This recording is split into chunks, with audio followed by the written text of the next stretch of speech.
So we'll start with just the location. I realize a lot of the audience is students, so some of you have seen this before, some of you maybe haven't. So the first 3/4 will be a bit of a review, and I'll try to skip through it quite quickly. So the Bushveld is located here, and here I've drawn it as a solid object, and the outline of the outcrops in black. The Bushveld size is approximately 350 by 350 kilometers, which is really about the size of England. So you can see how that sort of fits together there. There's another layered mafic intrusion to the west called the Local Farms, which is likely to be connected along the Tabazimbi-Murchison lineament. It's not clear whether this is a feeder for both of them. But anywhere else, this would be considered a huge object of interest. But here it's overshadowed by the Bushveld, and very few people have studied it, although I think Grant Bybee is now starting a project on it, and a few other people. So it's good to see that going. World Platinum Resources, this is perhaps a bit out of date, but it really does emphasize South Africa with the majority of the platinum resources. You combine that with Zimbabwe, it's well over 70%, or almost 80% of the world's resources. And so let's look at the geology map a little bit more in detail. Here we've got the Rustenburg layered suite in green. We've got the granites and the Royberg group and the purples and pinks, and the underlying transvaal in the beige.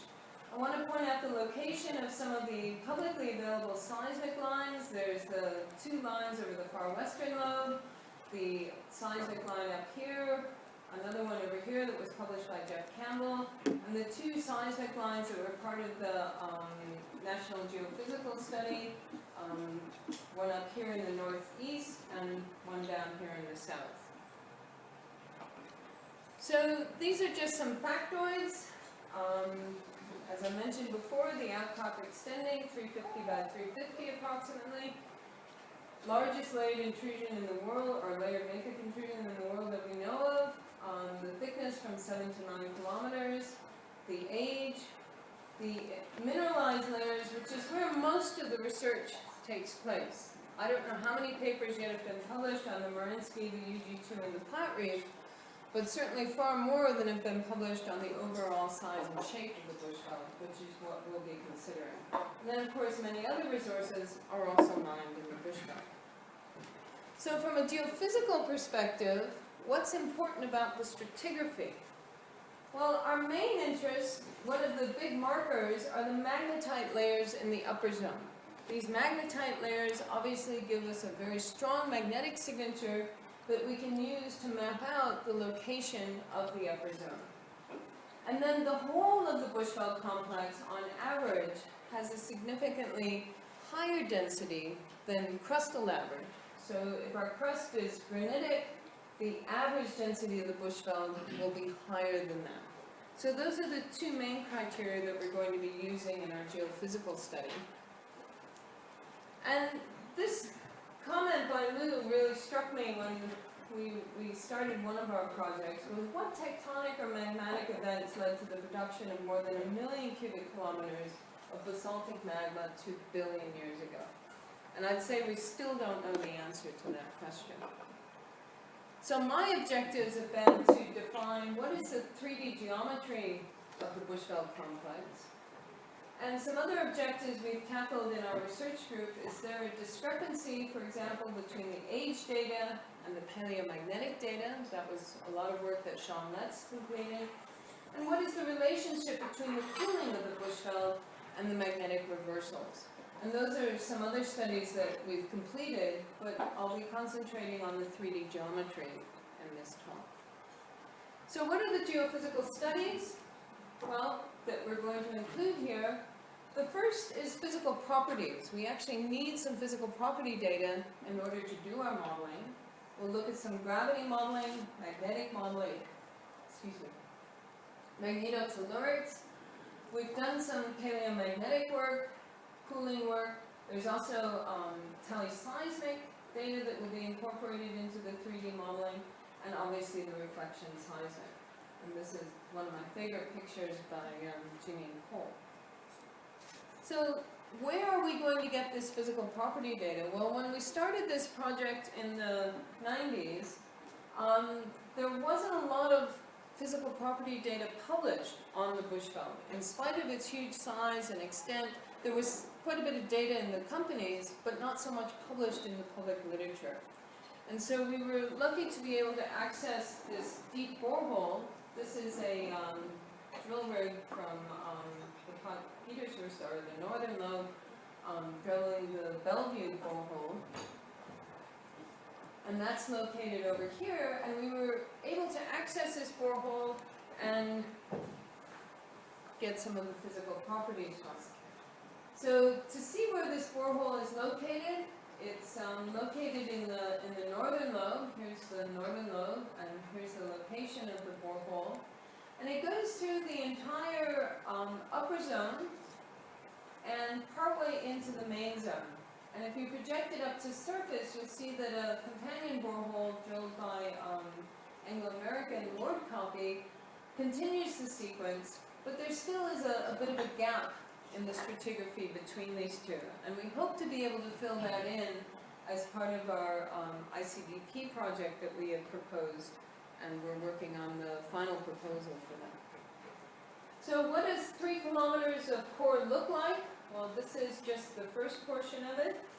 And here's Lou and I. We spent our weekends for a year up at the Donkerhook core facility measuring susceptibility every weekend for a whole day. And we ended up, and there's the other 2/3 of the core, the Bellevue core, we ended up with 109,000 susceptibility measurements and 2,200 density measurements.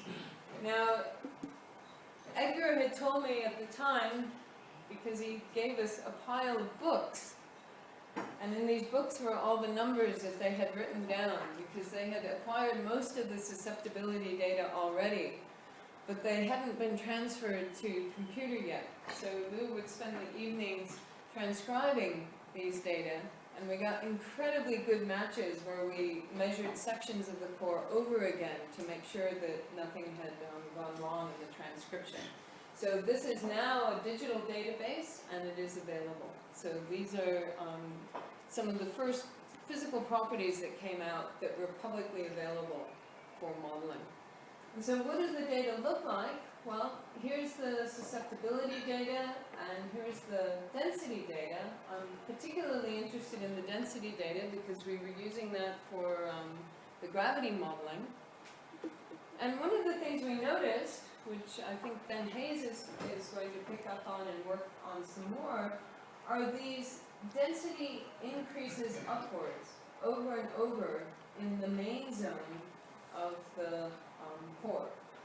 I also like to point out there's a granite at the base of almost every single one of these, which is an interesting observation. So let's look at the gravity data of Southern Africa.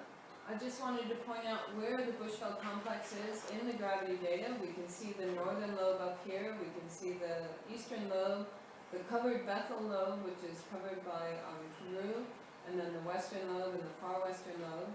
But I also want to point out Trompsburg, which is located down here. And Trompsburg's is kind of interesting because it actually has a higher, the colors are slightly more red than even the outcrop of the Bushveld Complex. And we'll get back to why that is later on. But you'll note that the amplitude of that gravity signal is slightly higher than the signal of the Bushveld Complex. So what did people imagine that the Bushveld looked like? Well, this is from some early work of Alex Dutoit, 1926, and it's just one of the better diagrams. But it really goes back to Mollengrath in 1905. I'm still trying to extract the original paper of this, but anyways, it's around. And the idea is that the Bushveld from west to east was a connected lopolith. And although there were certainly places where this was interrupted by granites or other features, it was basically connected west to east. And that was the idea that held for quite a while until 1959, when Cousins looked at the gravity data of Southern Africa. And Cousins was quite a persuasive person. And what he argued is that if we look at a gravity profile from west to east across the Bushveld complex, we see the gravity data here. The gravity data increases, and then it goes right down to the background values, and then it increases again, and then it goes back to background values. And this is over the outcrop, say in the northern area, and over here in the eastern Bushveld. And what he argued was, based on modeling, that if we had a connected Bushveld, we would have elevated gravity values in the center. And since we don't, since the gravity values that are measured go back to background, we therefore must have separated intrusions that are causing the Bushveld complex. So there's no connection between the western and the eastern Bushveld. And this was the idea that people used to describe the Bushveld complex for many, many years. Not that there weren't arguments, but this is one of the ideas. And so this led to, for example, in Van der Merwe's publication in '76, of sketching what the extent of the Bushveld looks like in this map. So here's the outcrop, and the extent of the Bushveld was thought to only go this far and this far. And in the Northern Lobe, you can see it only extends, in this model, a few, maybe up to 50 kilometers from the actual outcrop. So the lateral extent of the mafic rocks of the Bushveld was only thought to extend not much further than the actual outcrop. And this is shown in more detail, for example, in another diagram from this paper. Here's the geological mapping. And this says inferred limits of the layered sequence. So there's the outcrop, and there's the inferred limit underneath of the layered sequence. And we can zoom in on that and just see that a little bit better here. Okay, so that's for the Northern Lobe. It's interesting, though, that they projected the inferred limit of the upper zone quite a bit further north than the outcrop. So what did some of the modeling look like? Well, this is one of the models by Duplessis and Klebeck in 1987. And you can see here, this is cross-section 2 and cross-section 5 over here. And here's cross-section 2. They simply modeled it as a wedge of mafic material that was giving this particular gravity high. And in the southern section, they modeled a thicker wedge of material, only extending less than 40 kilometers from the edge of the outcrop. And this accumulated in a paper by Meyer and De Beer that was published actually in Nature. Here's the gravity data over the Bushveld complex. This is essentially the profile that they modeled. And here they used a dipping sheet model, so that you see this sheet of material is meant to be the mafic material of the Bushveld complex on both sides, with no evidence of Bushveld material in between the two outcrops. Note that the depth is quite a bit exaggerated here, so these dips are quite exaggerated. Okay, so we can see that a bit better here. Here's the mafic dipping sheet model of Meyer and De Beer. And this idea is still around. Certainly there's many people that still think the Bushveld is not connected. There's people that don't buy into my argument. This was published in July of 2009 by Roger Schoon, and it says, he's arguing about things, and he says it's between widely separated chambers which are unlikely to be interconnected. So he doesn't think these are connected. And again, in 2013 in Tectonic Physics, there was a paper that suggests that the crustal root may have deflected rising magma sideways, leading to the formation of two lobes of the Bushveld, with the implication that they're not connected. So let's look at the gravity in a little more detail and what modeling we can do with this. So again, this is the profile that we'll be looking at that goes from the western Bushveld to the eastern Bushveld. And here all I've done is I've reproduced the work that Meyer and De Beer did. I said, can we fit the gravity data with a very, very, very simple model? We're just looking at proof of concept ideas here. So a very, very simple model of a dipping sheet, another dipping sheet. Does it fit the gravity data? Well, it basically fits. We have a peak over here that's roughly the right amplitude, another peak over here that's the right amplitude, and the data goes back to the background. The particular profile that I picked happened to go through one of these near surface intrusions in the center, so we have a little peak here. But the goal was to get the gravity values in the center down to 0 or background. And so this essentially reproduces the work that Meyer and De Beer did. And then I said, well, let's try to reproduce what Cousins did. We have a connected sheet here, a lopolith, and sure enough, the calculated values in the center are significantly raised because of the presence of this dense material, and so we don't match the measured data, the observed data, very well at all, because it doesn't go back to the background values. But what is the thing none of these models have considered? The Bushveld is 350 kilometers across.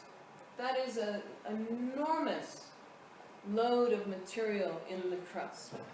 And that material is heavy, and it's actually going to bend the crust. So the innovation that we put in was saying, what happens at the moho if you put this huge whack of material into the crust?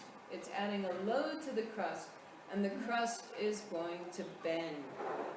And if you bend the crust, you're going to be putting low density crustal material into the mantle, and that's how you can match the data. So here we have a very simple proof of concept, a connected Bushveld, a depressed crust, bent crust, and our calculated data very closely matches our observed data in essence. So due to the strength of the crust, this flexure will only occur if the Bushveld is sufficiently large. Remember, the crust is strong. It's not easy to bend the crust. But if it's large enough, say greater than 100 kilometers, you will bend the crust with a load on it. The Tromsberg is an example of an intrusion that is supported by crustal strength. It's only 50 kilometers across, and it is likely to be mostly supported by the strong crust. And that means you won't get that long wavelength gravity load associated with bending the crust, and so you actually have a larger gravity anomaly over the Tromsberg than you do over the Bushveld. So how can we test this idea? Well, at the time we were thinking about this, we were running the Cap-Wall experiment, and we have a number of seismic stations. So all of these dots, these blue dots, these yellow dots, and these red dots are actually seismic stations that were throughout the, well, stretching from Cape Town all the way up to Masvingo in Zimbabwe. And so we have a really nice line, very close to our gravity line, right through the Bushveld complex. And at each one of these stations, we can determine the crustal thickness. So our prediction was that the crust would be thicker under the Bushveld, and we actually have a way of measuring it. So fortunately, we made our prediction before the results came out. Well, fortunately, our results, well, we'll see in a second. So here are the seismic stations where we can get crustal thickness measurements, and here's the gravity profile. And it turns out, using a receiver function analysis, we can look at this profile, and we see that the crust thickens underneath the Bushveld complex. And it's almost exactly what we predicted it would be based on a crustal flexure model, and that load of the Bushveld actually bending the crust downwards. And of course, we can go back and model things to let, create a much, much better fit. Our constraints are, of course, the geology on the surface and the dips on the surface. And then another constraint is the crustal thickness. So this moho down here is a constraint because that is now data. We have to satisfy that data. But like many gravity models, the interior of this gravity model is pretty much unconstrained. So this is a possible model. It fits the data, but it by no means proves anything because, of course, there's ambiguity in potential field modeling. And we can have many, many models that will fit the data. So this is one model that fits the data very well. And the conclusion here is that we have a continuous Bushveld from west to east. Okay, so let's look at another piece of evidence. There's a kimberlite here in the middle of the Bushveld. When we submitted this paper on connectivity, Edgar was one of our reviewers, and he very kindly pointed this kimberlite out to us. It took me several years to actually gain access to it and finally get samples of it. And at the time, we went there in 2004, it had been mined to about a depth of 30 meters, and quite frankly, we were looking for mantle xenoliths. We were very keen on looking at the mantle underneath this kimberlite to see what had happened, what damage the Bushveld complex may have done to the mantle under this. The kimberlite is now, all the soft kimberlite has been mined out, and the wall rock is Karoo. And the xenolith suite is largely the sandstones and lavas of Karoo, but we have found Bushveld xenoliths. So in 2004, this is what the K15 pipe looked like. And we're essentially using kimberlite as a borehole into the crust. The kimberlite comes blasting up through the crust, and it grabs pieces of material and diamond along with it. And one of the things it grabs, this is Michelle Minetti, who was looking through the kimberlite waste, and one of the things it grabbed were these little pieces of rock, which turn out to be pieces of the critical zone. So we have hand samples of the critical zone that were brought up by this kimberlite in the middle of the Bushveld complex. This is pretty convincing evidence that the Bushveld is continuous. And here's some of the thin section work that Lou did to show that this is critical zone. So you may ask, what about seismic? Why don't we just run a seismic line across the Bushveld complex? And we would all very much like to do that. We do have some seismic data. I'm just going to show this line up here and another line down here that we've recently been given by Anglo Platinum. And you can see quite a lot of interesting features, but we don't have yet a line right through the center of the Bushveld, which is really what we need to define this better. Or a series of boreholes, but that'll cost even more than seismic. So the conclusion here is that the Bushveld is connected at depth from west to east on the main part of the Bushveld complex. And these are the arguments we've used to get there. But what about the northern limb? Well, a lot of, this is to remind me to go back to the Bushveld from the kimberlite. So what about the extent of the northern lobe? What criteria have been used to determine the extent? We can go back quite a ways. Valenza in 1969 even speculated that the northern lobe of the Bushveld was quite extensive, stretching quite a bit further west. And even then, in '69, people were arguing with cousins about whether or not the Bushveld was continuous. So these ideas have been around, but they haven't really been tested with modeling and data.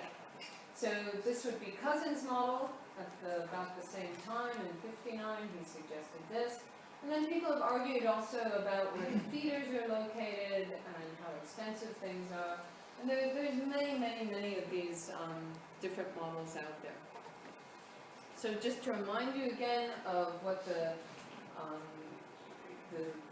standard model was, certainly in '87, is looking at this cross-section here, about halfway up the northern lobe, and we just have a wedge of mafic material that represents the stratigraphy of the Bushveld, and again, in the southern part, a thicker wedge over here.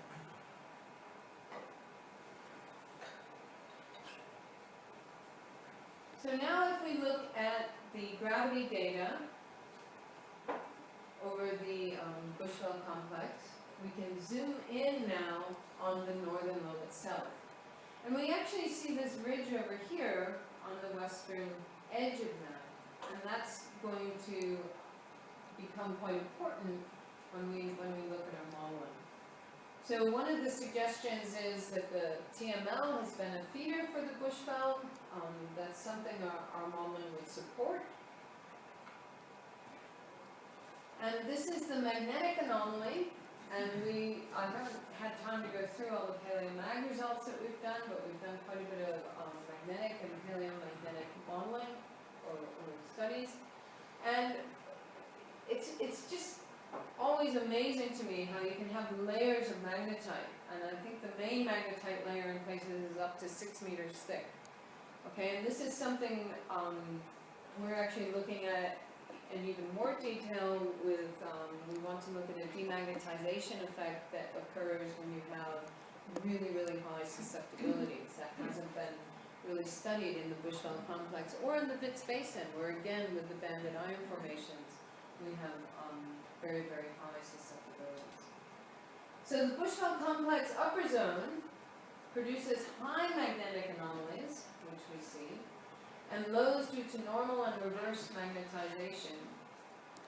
It's the Transvaal over here also produces magnetic highs because of the banded iron formation, but it does not have a coincident gravity high. So that is one way of distinguishing the Transvaal from the Bushveld.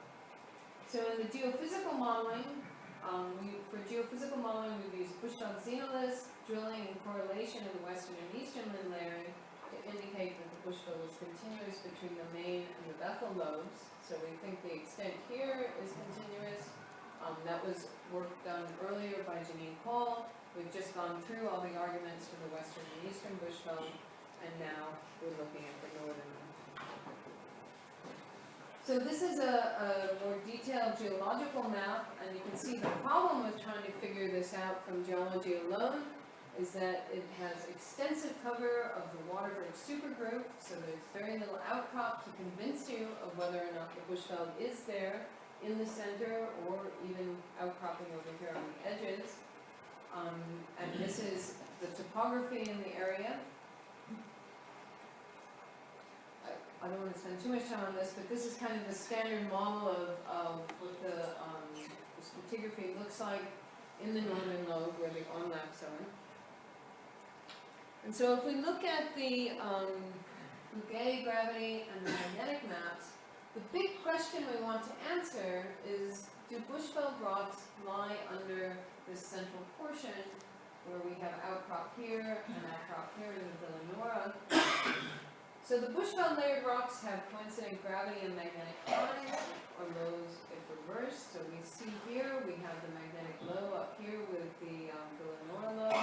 We have the magnetic highs coming along the side here, and they're coincident with the gravity highs. The Transvaal banded iron formations, as we said earlier, produce a magnetic high, but no significant gravity high. The models lacking Bushveld rocks in the center of the Northern Lobe do not fit the gravity data. That's the take-home message. Same as we have in the main part of the Bushveld Complex, we simply must have dense material in the central part here in order to fit the gravity data. Just to point out, the paleomag data show that the lows in the Villanora relate to reversely magnetized upper zone. So let's look at some of these gravity models and see where we are. So we've got a whole series of profiles that we're going to look at. This is just the locality map, so you can keep these locations in mind. This will be the west to east northern profile. This will be the west to east southern profile.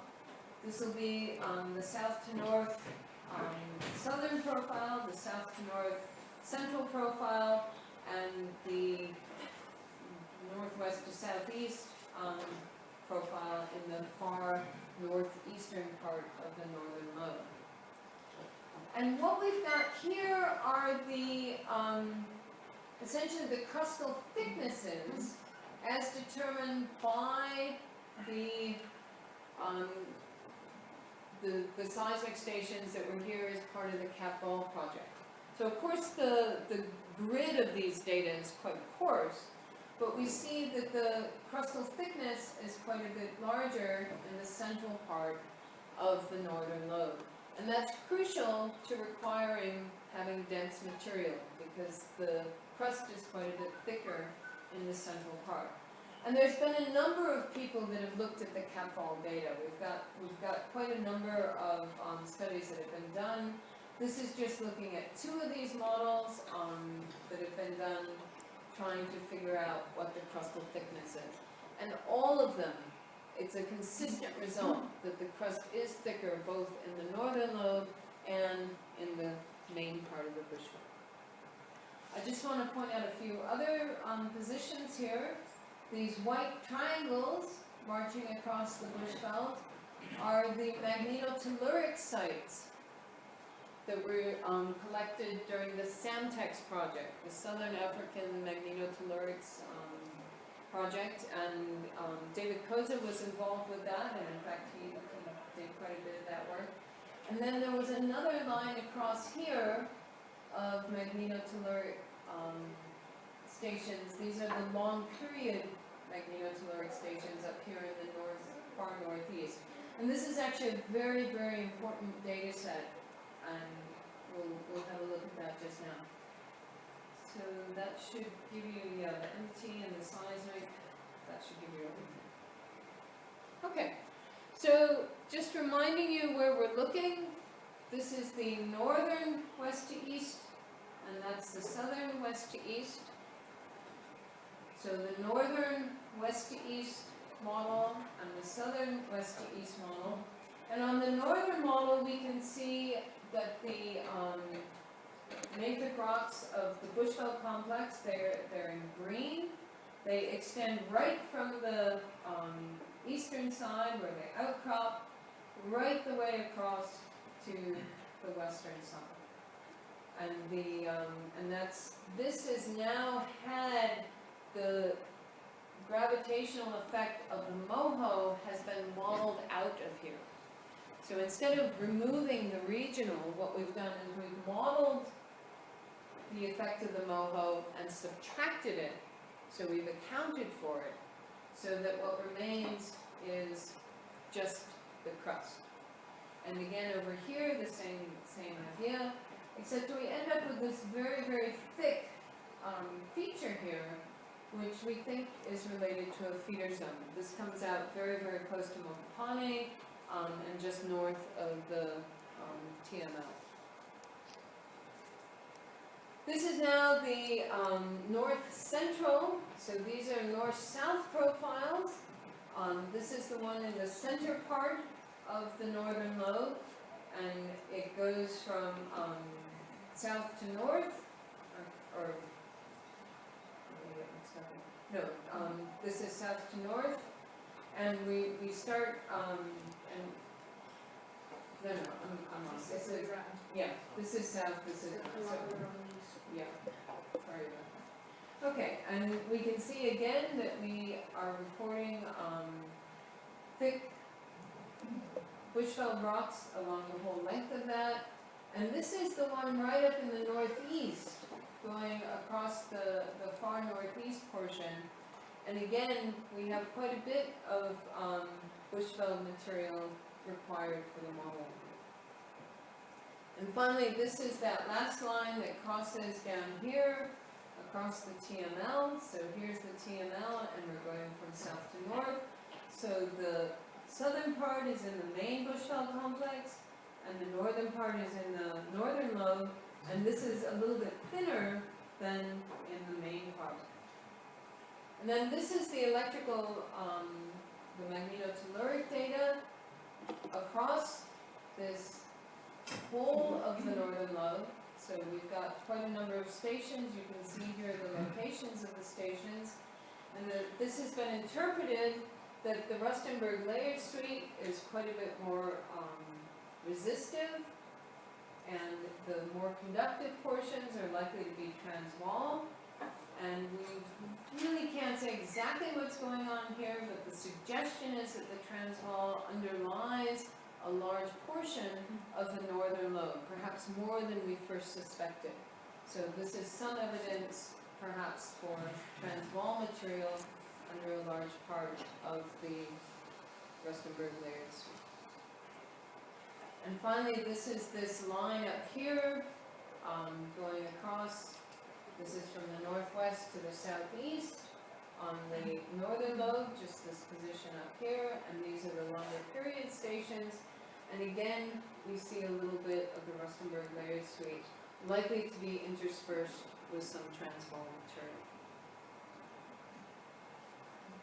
So, as we always try to emphasize, there are many models that will fit the data, and so using a variety of crustal thickness models based on the teleseismic data, we've come up, well, Carol did most of this work, we've come up with a large number of models, all of which require that Bushveld thickness is greater than 10 kilometers under parts of the southern part of the northern limb, and all models show thick regions in the Thomasine-Murchison lineament, and all models show a decrease in thickness as we go northwards. The details of the models vary, but they all require that the Bushveld be present. So this is the average of the Rustenburg layered thickness, Rustenburg layered suite thickness in the northern lobe, an average of all the models. This is an average of the elevation to the top of the Rustenburg layered suite, and an image of to the bottom of the Rustenburg layered suite. And this is from the magnetic modeling, which didn't really constrain things in terms of thicknesses too much, but is also part of the paper. In the bottom diagram represent? Sorry, the blue bits? The thicker bits. No, in the bottom diagram. Oh, these are reverse magnetizations. So this says reverse. That's hard to read. Okay, so our conclusions are that the gravity modeling, the magnetotelluric, and the teleseismic, and integrated interpretation of those support the model of an extensive northern lobe extending approximately 150 kilometers to the west of the outcrop. And the gravity modeling also suggests there's a feeder just to the north of the TML, very close to the region of Multicontinent. So I'd like to just put this up for a second. It's some of the modeling that Janine Cole is working on. I'm trying to get a completely integrated 3D model of the Bushveld Complex. And I will leave it there.